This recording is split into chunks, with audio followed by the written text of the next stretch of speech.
Deus manda um solene aviso para todas as igrejas. Parte 01, dia 9 de janeiro de 2025. Tem alguns nomes, mesmo em Sardes, que não contaminaram as suas vestes, e eles andarão comigo de branco, porque são dignos. Apocalipse 3:4.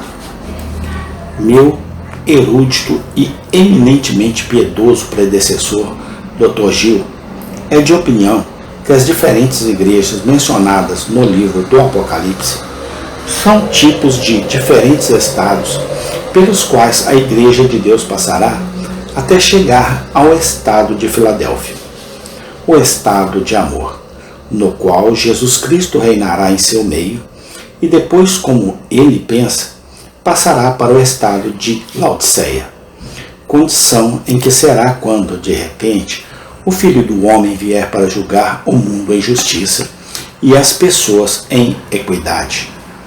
Não concordo com ele em todas as suas suposições com relação a essas 7 igrejas, como uma seguindo a outra em 7 períodos de tempo. Mas acho que ele estava correto quando declarou que a igreja em Sardes era um emblema muito adequado da igreja em seus dias, como também nestes. O bom e velho médico diz: quando encontraremos algum período em que a igreja era mais parecida com o estado de Sardes, conforme descrito aqui, do que é agora.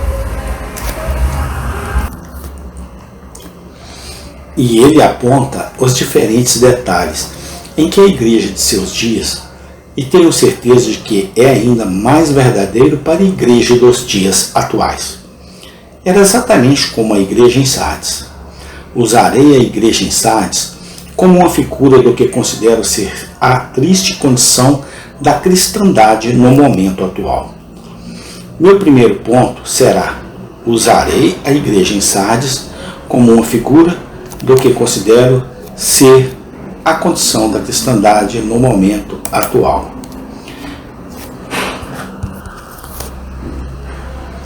Meu primeiro ponto será contaminação geral. Havia apenas alguns nomes em Sardes que não haviam contaminado suas vestes. Em segundo lugar, preservação especial. Havia alguns que não contaminaram suas vestes. E terceiro, uma recompensa peculiar. E eles andarão comigo de branco, porque são dignos. 1. Defilemento geral. O santo apóstolo João disse a respeito da igreja em Sardes: estas coisas diz aquele que tem o 7 Espírito de Deus e as 7 estrelas. Conheço as tuas obras, que tens nomes de que vives e estás morto. Vigilante, e confirma as coisas que permanecem, que estavam prestes a morrer. Porque não tenho achado as tuas obras perfeitas diante de Deus. Lembra-te, portanto, como tens recebido e ouvido, e guarda-te e arrepende-te. Se, pois, não vigiares, eu venho sobre ti como um ladrão, e não saberás a que horas virei sobre ti. Tens alguns nomes, mesmo em Sardes, que não contaminaram as suas vestes. A primeira acusação de corrupção geral que ele traz contra a igreja em Sardes foi que eles tinham uma vasta profissão aberta e poucos de religião sincera. Conheço as tuas obras, que tens nome de que vives e estás morto.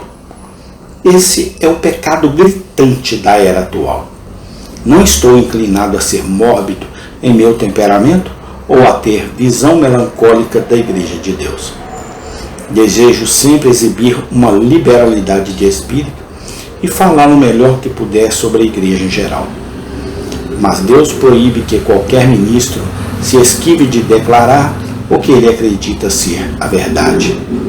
Subindo e descendo esta terra, sou obrigado a chegar a esta conclusão, que em todas as igrejas existem multidões que têm um nome para viver e estão mortas. A religião virou moda. O lojista dificilmente poderia ter sucesso em um negócio respeitável se não estivesse unido a uma igreja. É considerável, respeitável e honrado frequentar um lugar de culto e, portanto, os homens são feitos religiosos em cardumes. E especialmente agora que o próprio parlamento de alguma forma sanciona a religião. Podemos esperar que a hipocrisia abundará ainda mais e mais, e a formalidade em todos os lugares tomará o lugar da verdadeira religião. Você dificilmente pode encontrar um homem e uma mulher que não se diz cristão, e ainda assim é igualmente difícil encontrar alguém que está na medula de seus ossos completamente santificado para a boa obra do reino dos céus. Reunimos-nos com professores a centenas, mas devo esperar ainda me encontrar com possuidores por unidades. A nação inteira parece ter sido cristianizada em uma hora. Mas isso é real? Isso é sincero? Não tememos. Como é que os professores podem viver como os outros homens e mulheres? Como é que há tão pouca distinção entre a igreja e o mundo?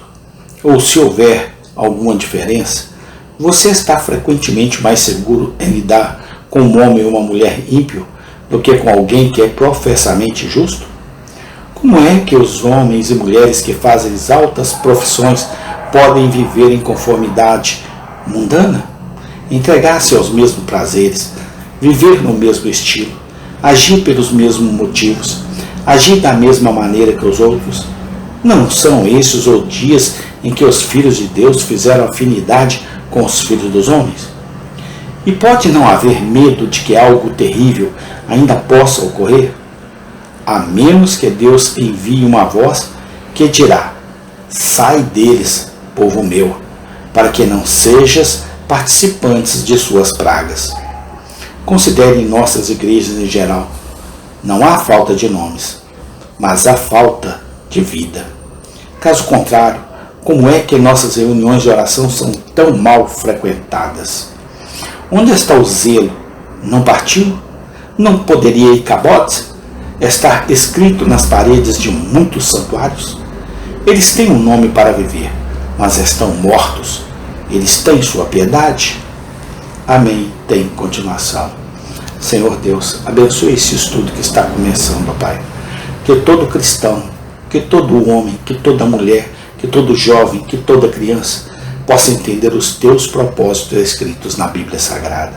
Dai-nos da tua bênção, da tua misericórdia, ó Deus, no nome do Senhor Jesus Cristo. Amém e amém.